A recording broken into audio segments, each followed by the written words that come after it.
Komið blessuð, verið velkomin með okkur í Hvíta Máva. Ég nú ekki neitt ferð en ég samt á mótorhjóli og við ætlum að fara að spjalla við mann sem hefur bækistöðvar að hluta til í Brasilíu, Recife í Brasilíu. Hann hefur verið þar af og til með annan fótinn í mörg ár á ættir og uppruna héðan frá Akureyri.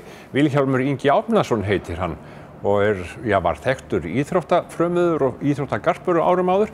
Við skulum fara inn í bragga, hitta Vilhjálm Inga og spjalla við hann lífið í Brasilíu.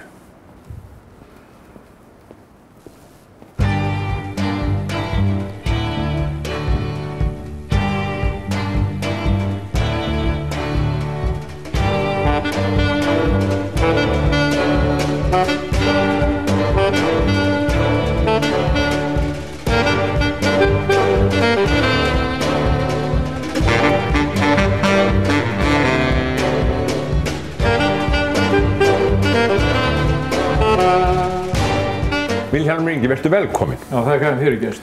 Við vorum í sambandi fyrir svona 10 árum síðan, þá var ég í útvarpinu og ég hringdi stöku sinnum í því til Brasilíu. Akkurat. Nú ertu heima? Já.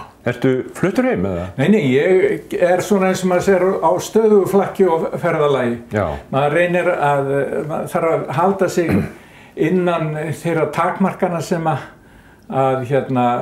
lög leyfa, þannig að maður má ekki vera meira en 183 daga úti í einu á ári sko. Já, þú á hverju 12 mánaða tímabili. Og þarftu þá að fara út úr landinu og koma til Íslands? Já.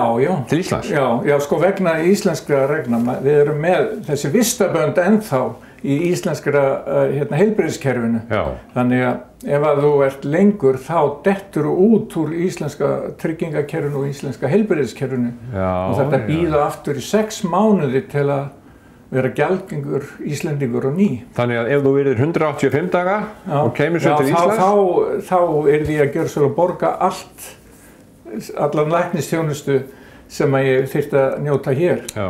En vegna þess að ég er þarna úti, og hitinn fer svona vel í mig þar, að þá þarf ég ekki á neinni þjónustu að halda síðan að ég fekk mína gervilíni fyrir 13 árum síðan. Já, en sko, fórstu upphaflega þá til þess að finna þér einhver stað þar sem þér liði betur? Já. Hvað var að þér?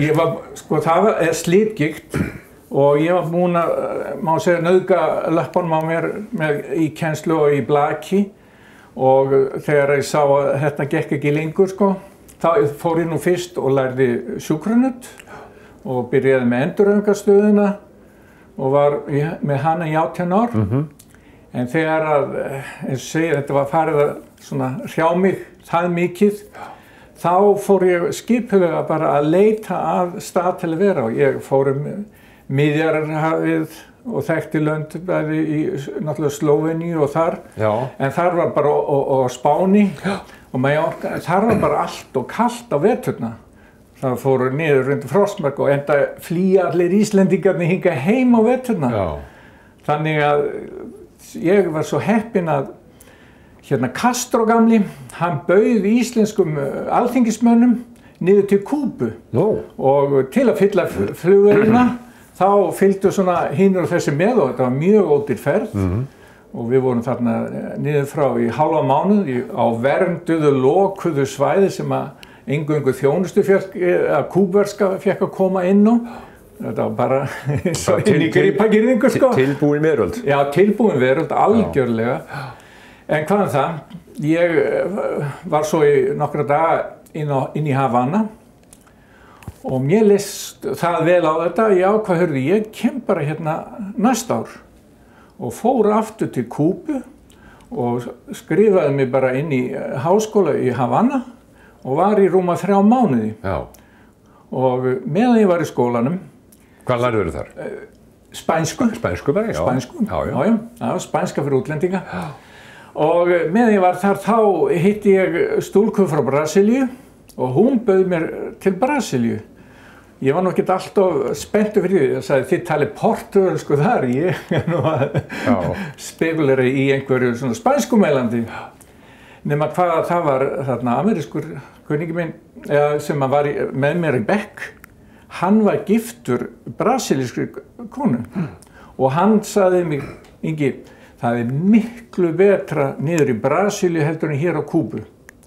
Svo ég veist, ok, ég fer bara á heimsæki þessa brasilísku sem ég og gerði og mér leist strax mjög vel á þetta. En hún á heima svona upp til fjalla. En þegar ég kom niður að ströndinni sem að var sko hlýtt og rakt og kom niður til Recife þar sem að kaldasti mánuðurinn 26 gráður og heitasti mánuðurinn 32. Það bara 6 gráður munur. Það engin munur í sjálfu sér? Nei, 6 gráður munur á sumri og vetri. Þá leið mér vel. Þannig að ég ákvað það, hér ætla ég mér að verða. Og það staðurinn? Já, það staðurinn. Og ég var svo heppinn þegar ég kom heim. Þá kom ungt par til mín og spurði hvort ég vildi selja gistiheimilið að Pétursborg. Já, sem þú varst með? Já, sem ég var með. Ég fór bara rétt eins og maður segir skotúra. Svona. Og ég hélt nú það og ungu stúlkunni hafði tæmst arfur og þau borguðu bara út í hönd og ég lagði bara allt inn í bankan og fór niður til Brasilíu. Og þetta var nú svolítið svona jó-jó, en eftir sem ég var lengur þá leið mér betur og þannig að ég ákvað bara að þetta væri staðurinn fyrir mig því eins og segja að í öllum þessum hita og raka lofti þá leið mér svo fínt. Ég fór niður til Ríó og ætlaði að vera þar en þar fór hitinn niður í 16 gráður á veturna en upp í 40 gráður og 100% raka á sumrin og það ólíft sko. Já. Þannig að ég sagði nei, þessi fyrsti staður sem ég fann, hann flottur. Hvar Recife? Recife á horninu á Suður-Ameríku, næst Afríku. Ef þú hugsar, Suður-Afrika kemur svona og það sem sé horninu þar, að þar Recife, alveg hreint austast á Suður-Ameríku. Og hvernig borg þetta? Hvað stór borg? Þetta 2 milljóna borg, þetta stór borg og reyndar sko þetta svæði, norðaustur svæðið, það sko 10 milljóna sem búa þar. Því að Brasilía með sko 180 milljónir. Já, gríðarlega stórt land og fjölmennt. Já, þeir voru rúmlega 160 milljónir fyrir kom þannig fyrst. Já, þú veit. En þeir fjölgar óskaplega rætt. Eftir að þú komst. Ekki vil ég nú segja það, en þeir fjölgar óskaplega rætt. Hvað hvernig, það talaði iðnaðarborgir og verslunarborgir og hvernig borg þetta? Þetta við getum sagt svona verslunarborg. Sko, hún þjónustar svæðið, hún sem sé hafnaborg til þess með sykurútflutningur þarna. Að þá var þetta hafnaborg. Síðan byggðu þeir nýja höfn, svona 20-30 kilometra frá og voru nú svo þrælheppnir að byggja borgina akkurat þar sem hákarlar höfðu, svona, getur kallað hrygningasvæði. Þannig að þeir dreifðust út og á ströndinni þá ekki synda hér því að það gæti komið hákarlar. En hitt það mál að sko þegar menn fara að þekkja inn á þetta þá það bara þannig ekki fara mjög snemma á morgnana og alls ekki seint á kvöldin, allt í lagi á daginn. Já. En það þá ekki svona þessi menn í háustólunum sem fylgjast með? Jú, það eru lífverðir á ströndinni. Og sko kosturinn við Recife það að þetta ekki mikil svona túristaborg. Nei. Þannig að það eru bara íbúarnir, ég býð þarna sem sé bara á strandgötunni, getum sagt.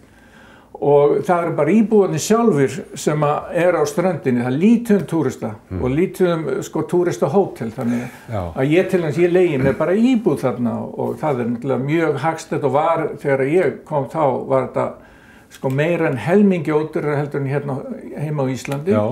Og núna þá borga ég fyrir, ég var þá með 100 fermetra íbúð og borgaði 70.000 íslenskar. Núna ég með 50 fermetra íbúð og borgaði 60.000 krónur íslenskar. Og að því ég fylgist nú með verðlagi í gegnum að því ég held nú áfram verðkönnunum eins og ég hafði í gamla daga, að þá fylgist ég vel með verðlagi og til þess ég nota svona 30 til 40.000 krónur á mánuði í fæði og þínlíkt. og 60-70.000 krónur á mánuði, það allt innifalið sko. Já, í íbúðinni. Já, það til dæmis gas, sko, það þú kyndir, eða sem sé það rafmagn náttúrulega, þú kyndir eldar með gasi, jarðgasi. En þetta náttúrulega ekki sko rafmagnskyndar eða nei, ekki kyndingar. Það þarf ekki að kynda, sko, það þarf bara að kæla. En verður aldrei kalt? Nei, já, sko, þegar að mjög snemma á morgnana þá getur eins og farið þetta í 25-6 gráður, þá finnst manni kalt. Ingi, 25-6 gráður ekki kalt. Nei, ég veit það, en sko, maður bara venst þessu svona og það svona hálfgerður hrollur í manni fyrst á morgnana ef það sem sé, þetta 5-6-7, ég vakna nú alltaf svo snemma, að þá það kaldasti tími dagsins eða sólarhringsins og þá fer þetta 25-6 gráður. Þegar þú klæðir þig á morgnana, það þá ekki bara eina litla stuttbuxur og bólur? Ég klæði mig ekki. Nei, ég segi það. Nema þegar ég fer út. Já. Það svo einfalt með það. Já. En sko, jú, það bara, þegar maður fer út, þá það bara skórnir, buxurnar og bólur. Og bólur.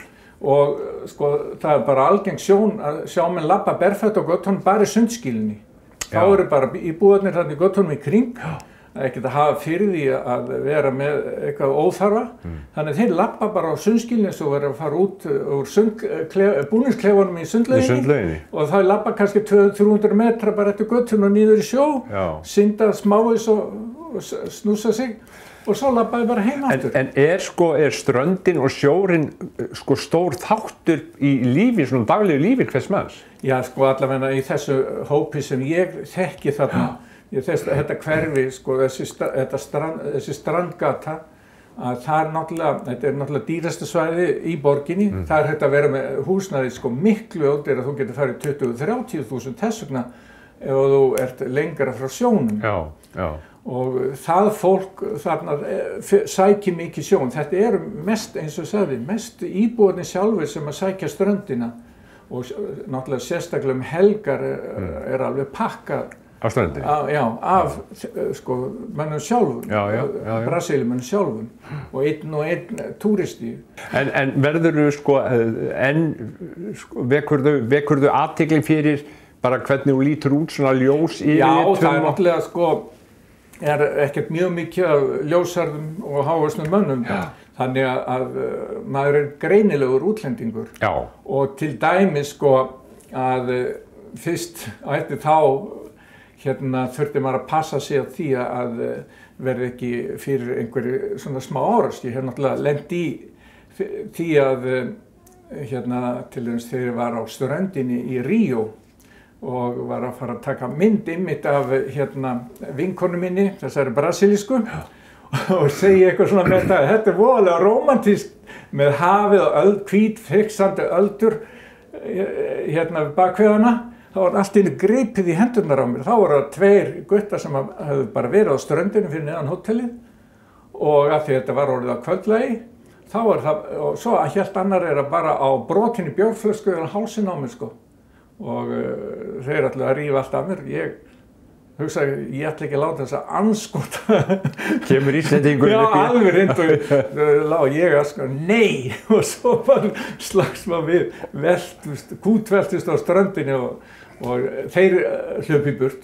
Þeir hafa ekki valið rétta mannin? Nei, allavega, og ég allavega brást við. Hvernig er dagurinn hjá þér? Já, það má segja, ég fer svona 4-5 á morgnana, þá fer ég lappir og les öll íslensku blöðin og allt sem að kjafti kemur.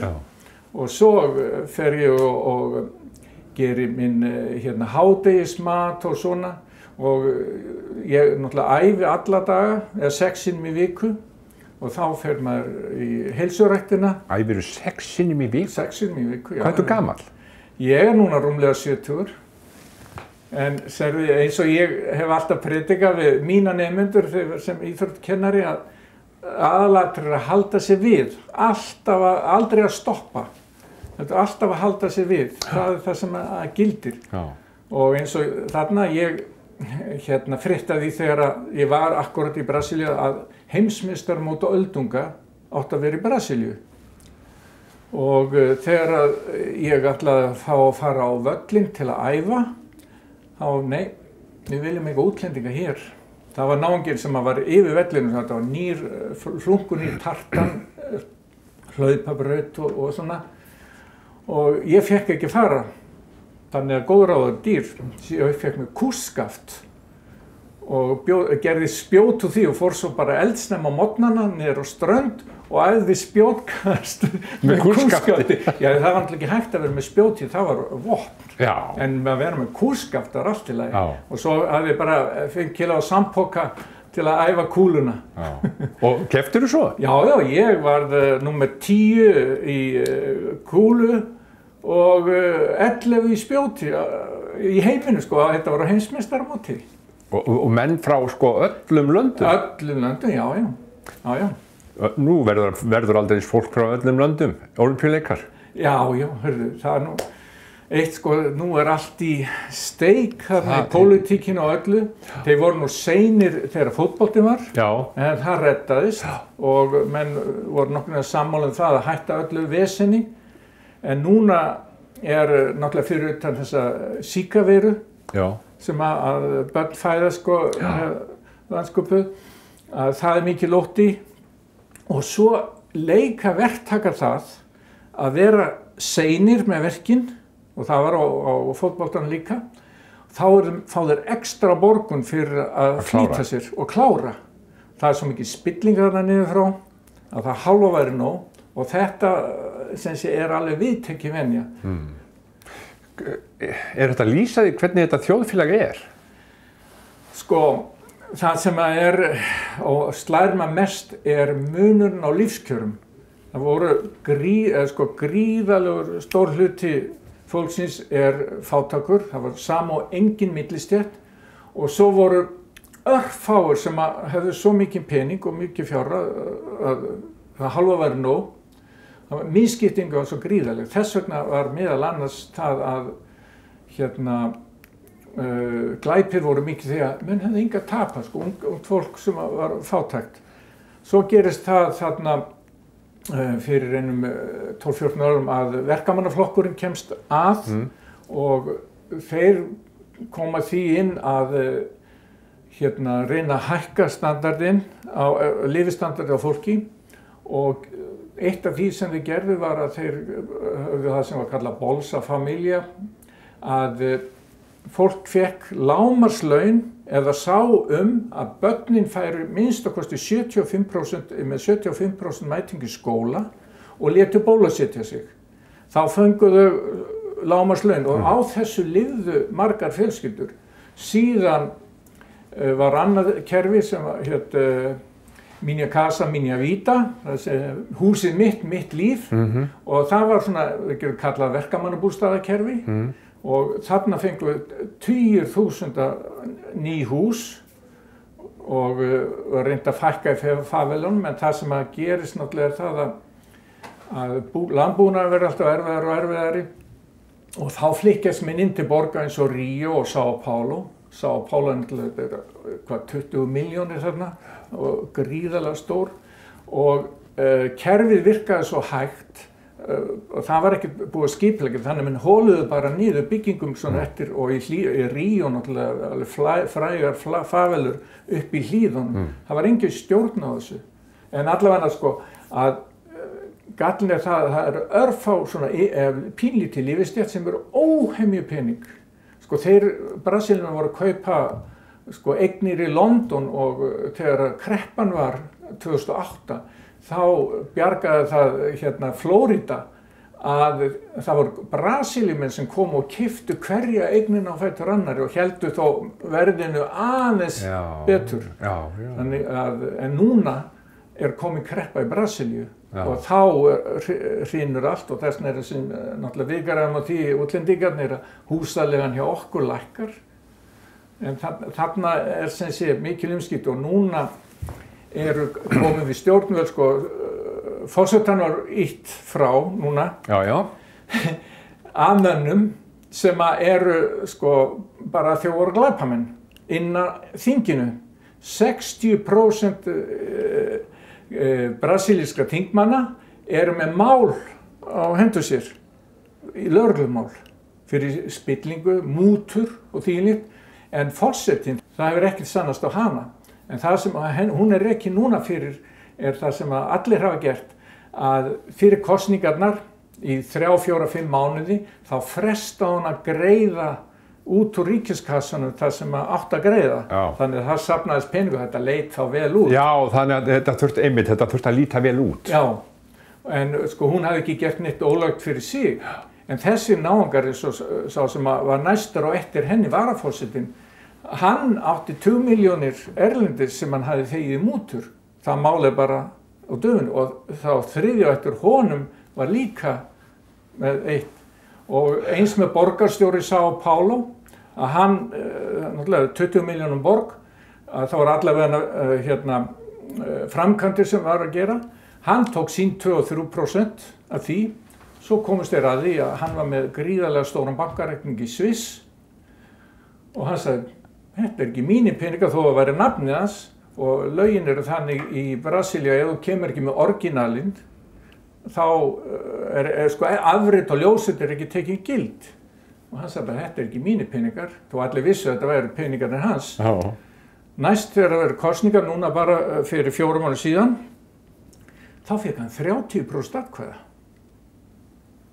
Þegar hann fekk flest atkvæði af öllum. Þó allir vissu að hann hefði sem sé verið að svindla og svíkja og stela. Sko mórallinn er svona sko að bara hver kemst í kjöttkalla. En þú ætlar að halda áfram samt að vera þarna? Já sko ég kom ekki þarna fyrir eingöngu fyrir ég kom fyrir veðráttuna. Og þó sko það eru heiðarlegir Brasilíumenn til. Já, já. Eins og gefur að skilja, en bara spillingin er svo landlæg að það næstum því verður eðlilegt. Það gerir allir ráð fyrir að þú ert lögmaður eða pólitíkus, þá er nokkuð víst að þú hefur ekki alveg hreint mjöl í pokkahotninu.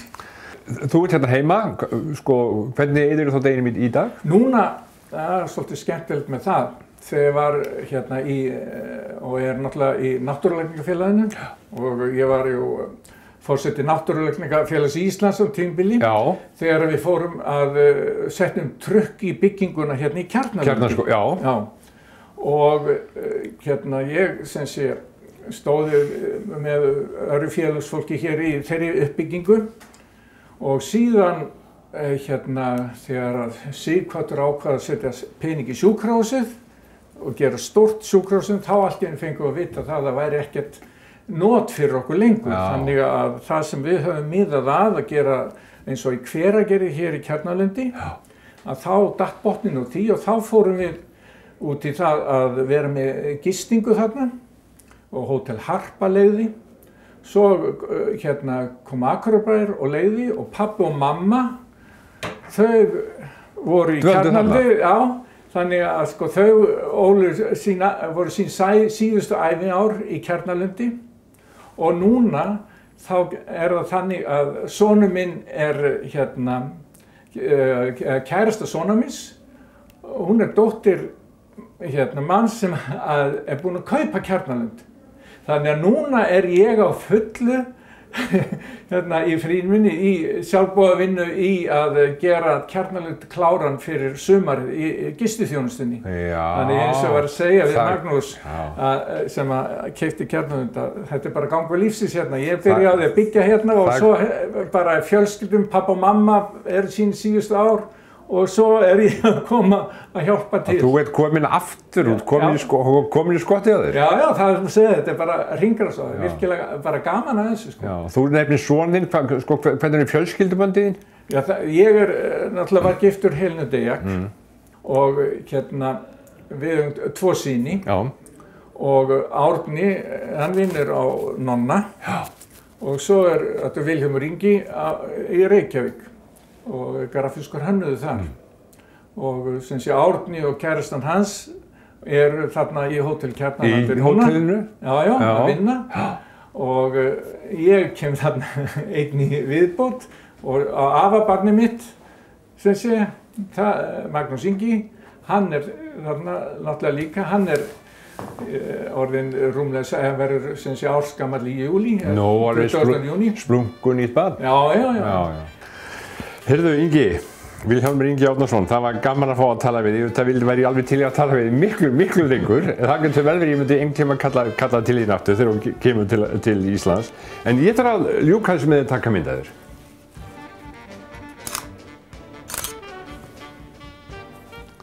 Vilhjálmur Ingi Árnason. Takk fyrir. Kæra þakkir.